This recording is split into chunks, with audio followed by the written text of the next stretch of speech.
Let me see. Yep. All right.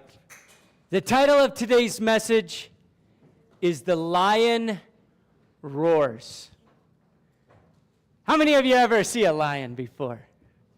Yes, aren't they cool? Go to the zoo and see them. Have you seen them in the wild? Isn't that fun?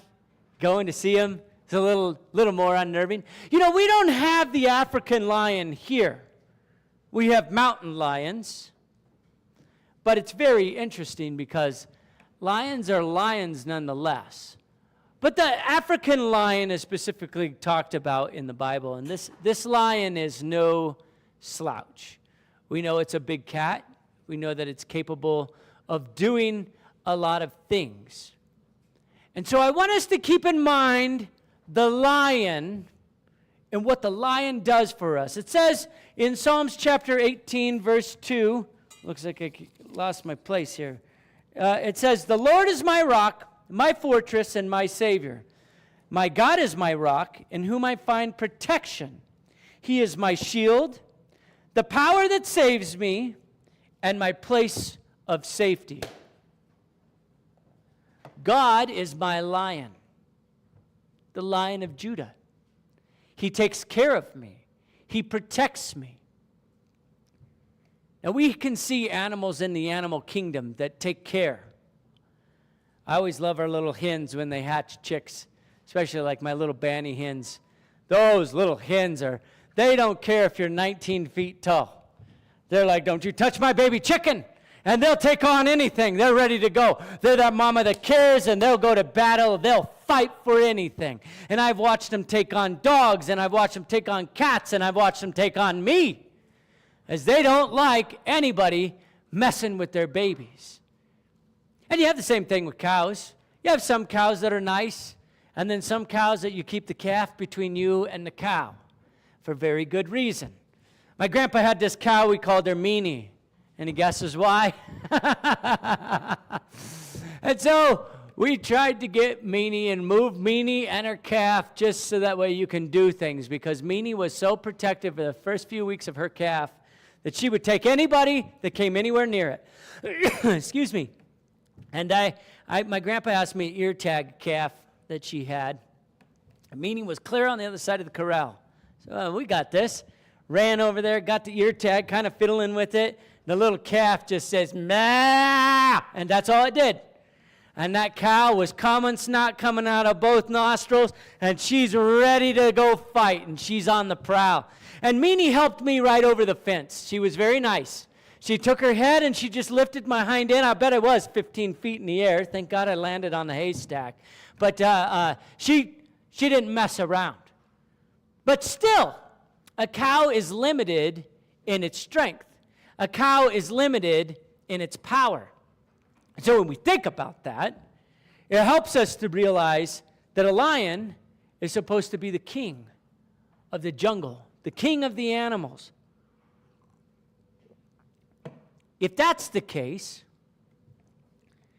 then my rock, my protector, my fortress, would make sense that it would be paralleled with a lion. Did you know a lion's roar can be heard 5 miles away?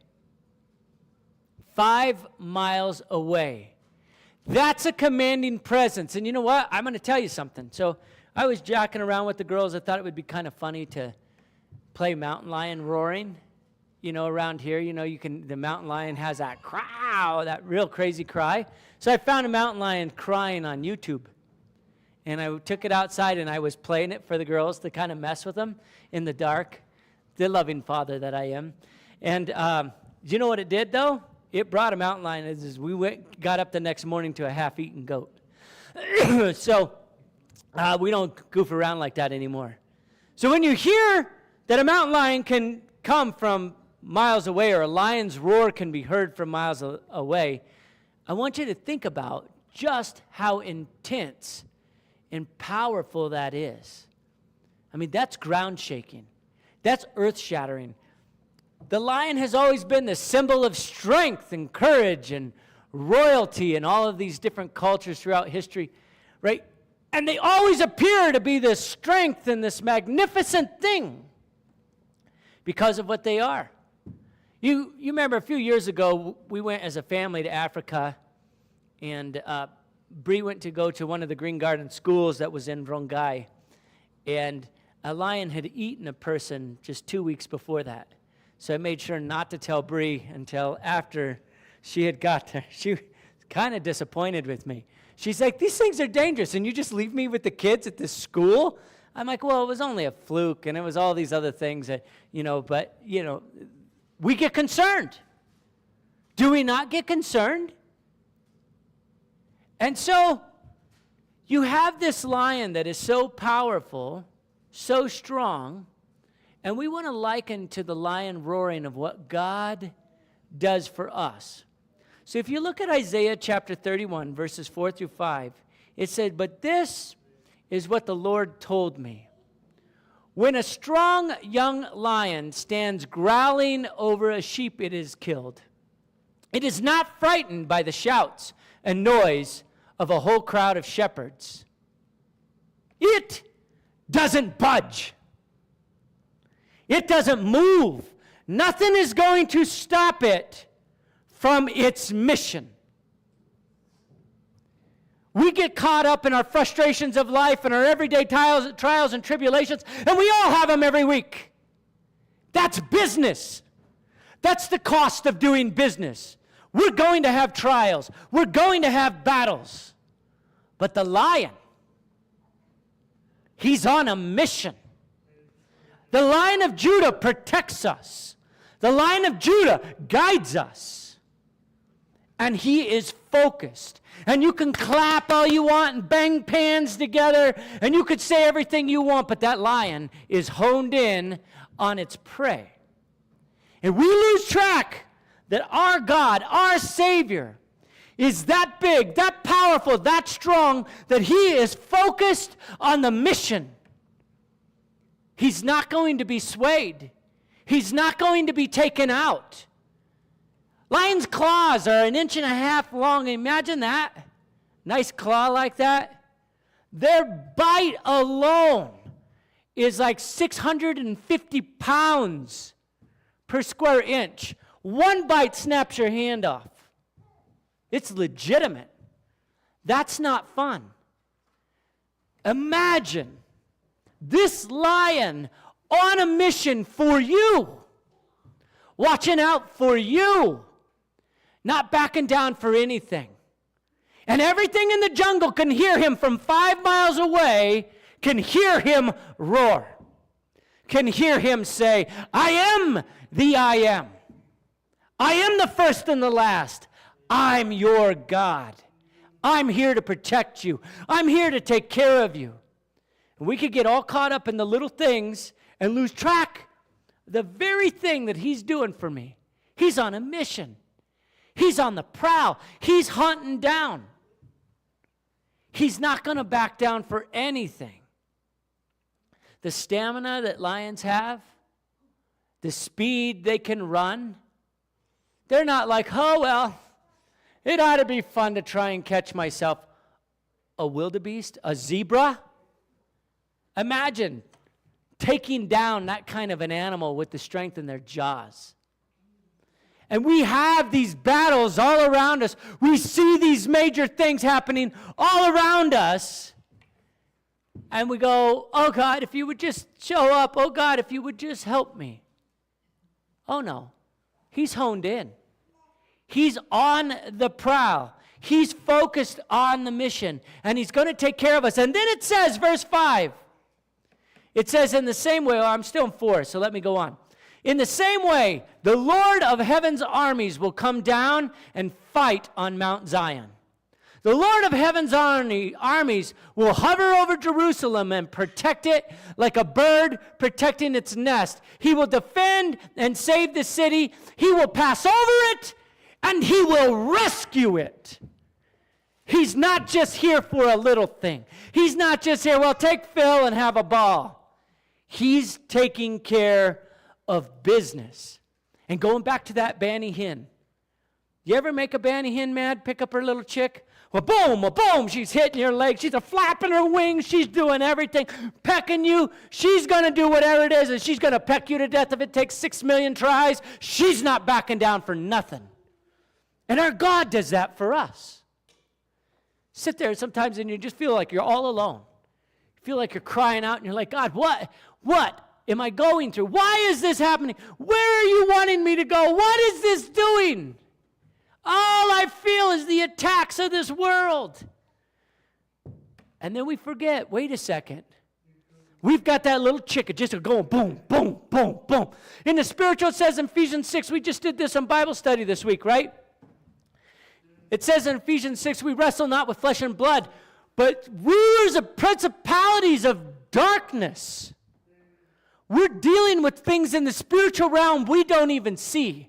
And this lion is right here fending that off, taking care of it, hovering over us to protect us, just like a bird protecting the nest. And he defends and saves us and rescues us. And I get to a place I'm like, oh, Lord, I'd like to see a bigger rescue. I mean, I'm going to be honest. I'd love to just tell you guys it's all unicorns, rainbows. It's not. I get frustrated. I'm like, God, could you make it a little easier? I mentioned working on the well today. What I didn't tell you was, of course, it's not a direct replacement pump, of course. So that means you got to alter while you're trying to get everything gone. And my pressure hose that does the pressure from the pressure switch to the pressure regulator, well, you have to unhook it. You know, it's like 50 below out. So trying to get the little hose off, of course it breaks. Of course it does. That's what it's supposed to do. It's going to break. And you just sit there just for a second, you're like, God, kind of like to have water, kind of like to get this going. Could you make it any harder? Could you make it any more difficult? And so, I'll come clean now, Bree will be frustrated, but I had to rob a little tea from the garden so that way I could splice this thing back together so I could make our water work. But I got it to work, okay? I made it happen.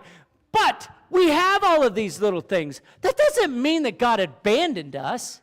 It doesn't mean that God's not taking care of us. It doesn't mean that he's not fighting the battle for us. It means simply that there's something different to be looked upon. It looks different, and we need to let the lion do his job. I mean, seriously, how many of you would go up to a lion that's eating its prey and be like, excuse me, I don't think you should be eating that. I'd like to ask you kindly to stop. I mean, we watch on the news every year all the knuckleheads that go up to Yellowstone and start approaching all the wildlife, and you're like, I don't know what to tell you. They're wild animals. Like, maybe don't do that, right? And you always hearing a story of somebody getting just trashed. You're like, well, why would you go up to them? I mean, we went to Yellowstone one time, a bull bison literally charged our car. I jam on brakes, and I'm waiting for impact. And then he stopped and turned the other way. I was like, whoa, he'd have really messed our radiator up. And when I got out there, I would like to ask you to stop. That's not nice. Could you be courteous? The world's not that way. The world's not forgiving. The devil goes out there doing everything he can to take us down. And our God is right there fighting the battles with us. And we are dealing with this ongoing spiritual warfare that is happening every day in our lives, and it's never going to stop. It's never going to stop. That's not a bad thing. It's kind of like us getting mad on a hot sunny day that the sun's shining. You kind of need it. Because if the sun stops shining, we're really going to have some changes. And there's going to be quick alterations fast. None of us want that. But we get frustrated. Oh, wow, the sun's shining. We need to look at the same thing with God. We need to realize this lion has so much power, so much strength, that the everyday person can't just go take that on.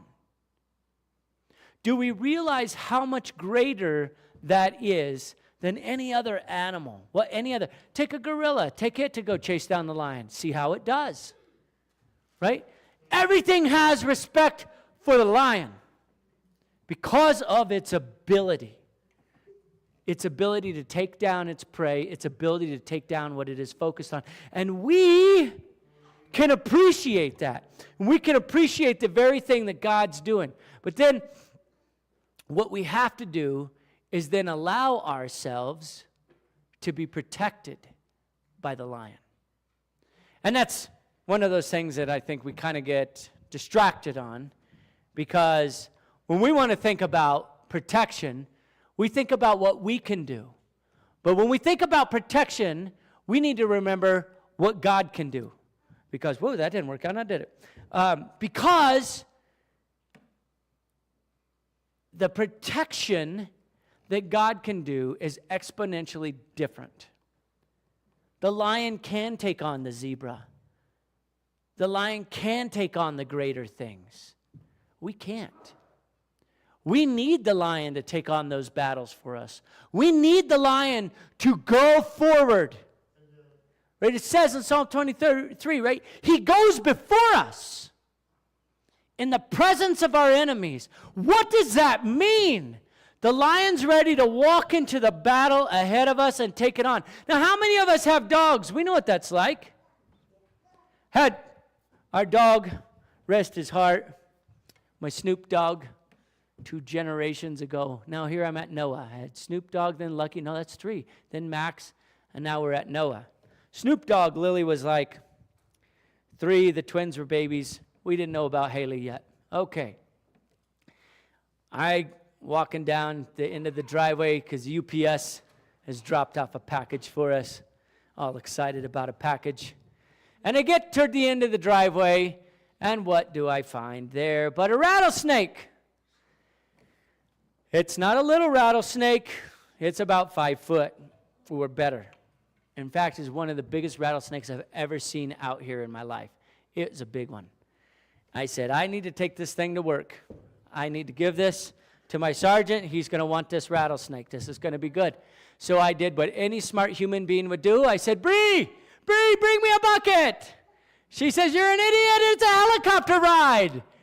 I said, but I need a bucket. So I got curious little Lily, just a running. And just as she comes toward that snake, that dog hits her and knocks her off her feet, enough to make her cry. I didn't train the dog to do this. I didn't do anything about this. She gets up. She gets mad at the dog. He sits down in front of her. She's trying to push him out of the way so she can see the snake, and he will not let her near it and keeps knocking her down. And she's very frustrated. And I said, Lily, you got to stop. He knows it's dangerous. And he's trying to protect you. He knows what's going on. He's been bit by rattlesnakes. He knows this isn't good. So I commenced to get this. It danced like a cobra. It was one of the wildest snake catches I've ever had in my life. But nonetheless, we got it taken care of. But that being said, oftentimes, do we let the dog do its job? Or are we shoving it out of the way? Or in the case of the lion, if he's on the prowl to take care of us and he won't be swayed from his mission, why are we pushing on the lion? Do we do that? Do we push on God instead of letting him work? Are we so busy trying to tell God what he needs to be doing and how he needs to be doing it that we're not letting him work? He's got a job to do. I never had to train Snoop Dogg about rattlesnakes. I was absolutely bewildered that dog had that kind of instinct to protect my kid like that. It amazed me. And he hated rattlesnakes. Poor dog got bit a few times, but, long story short, I think that's why there was a bitterness there. Now, I did talk to him about forgiving his enemies and everything like that. So, I'm praying that, he took that to heart. But nonetheless, he protected my kids, and he protected me. I know of another night, I literally was walking out in the dark, and he knocked me almost over, and I heard the snake buzzing up, and then he started just going crazy at the thing. And I want us to realize that if we're going to say When a strong lion stands growling over a sheep it has killed, it is not frightened by the shouts and noise of a whole crowd of shepherds. In the same way, the Lord of heaven's armies will come down and fight on Mount Zion. Do we realize how strong the lion is? Do we realize we don't have to tell it what to do? Do we realize it knows there's a battle? We're always crying out to God, God, I got this, I got that. And he doesn't say, don't cry out to me. He says, come to me, right? He says, come boldly to the throne. He wants us praying. He wants us asking. But sometimes I wonder if our prayers are more like to Santa Claus than they are to saying, God, this is what I need, right? And I trust you, and I worship you, and I follow you, and I'm looking for your leading and your direction. Or are we saying, God, just make this great.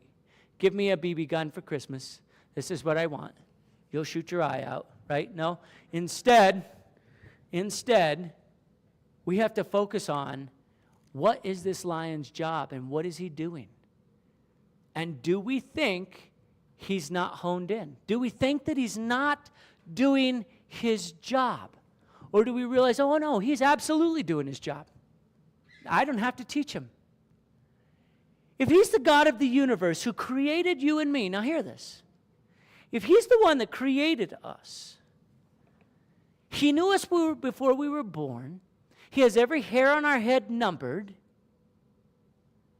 why do we feel like we have to guide him through our troubles? Because we don't. He knows the troubles. He knows the battle. He's already dialed in and taking care of it. He knows what to do. It's innate. We're the ones that need to learn how to respond to these situations. And sometimes we need to respond differently. I said, Lily, you cannot get any closer to that snake or the dog will keep knocking you over. You have to stay back. And then when she did, he sat down in front of her and he just stayed with that snake. And you could see his face. Man, he was laser focused. But he was watching for that little girl. He wasn't going to let that snake come anywhere near her. I didn't say, now, Lucky, I need you to come over here and guard us with this snake. In fact, I was too busy trying to catch it than to focus on those types of things. But the point is our lion's focused. He's totally lasered in. He totally sees everything. Let him do his job. Sit back and let him do his job. It says in Ephesians 6, having done all you can do to stand therefore. There comes a point when you stay right there and you don't move. Now, if I could teach Shep, our dog, that would be great. Because when I'm trying to get him to guard the gate so the cows don't do something, I have to still put him on a chain because he does good for a little while, and then he's like, yeah, I need to go play.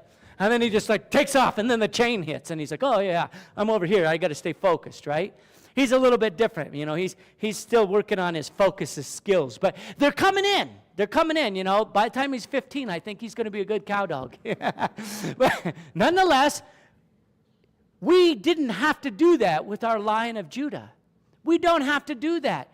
And we're exhausting ourselves trying to train God for something he's already got, something he's already taken care of. So we know we're going to be attacked. We know that there's going to be disappointments in this world. We've got to let the lion do his job. And as soon as we quit working so hard, we can actually enjoy it. It's significantly easier if you're not working so hard. What do they tell you to do when you're at the ocean and there's a rip current? Do not swim against the current. Swim at an angle and you will get out of it. But if you try to fight the rip current, you are going to get dragged clear out to sea. And there's no mistake about it. Are we fighting so hard trying to help the lion that the lion can't do his job? He can't stay focused on what he's trying to do. He's honed in. He doesn't need us riding on his back to try and tell him what he needs to do next. And so I want us to really get to a place where we can walk in peace and trust that God has your battle. God has your back. This isn't some deep, dark mystery. This is self-discipline. This is us remembering who takes care of the battle, who goes before me. In the presence of my enemies, who's taking care of the battle? Do I need to be the one doing everything? Because I'm going to get exhausted in the rip current. But if I let God do it, He's going to take me to a place that I need to go. I'm going to grow. I'm going to have a new perspective. And I'm also going to have less stress, less anxiety, and even more joy. Because I could have gotten all wound up today. I said, okay, here we go. Now I got the hose busted on the pressure switch, and we kind of need water yet today, like within the next 15 minutes. I had to think of a plan. God gave me a plan. Showed me how I could get through it. I could have fret and stewed all day, or I could have just gotten it done and moved on. And we want to let God do His job, let Him do His battle, without us getting so caught up in every little thing that we think that He's not doing right.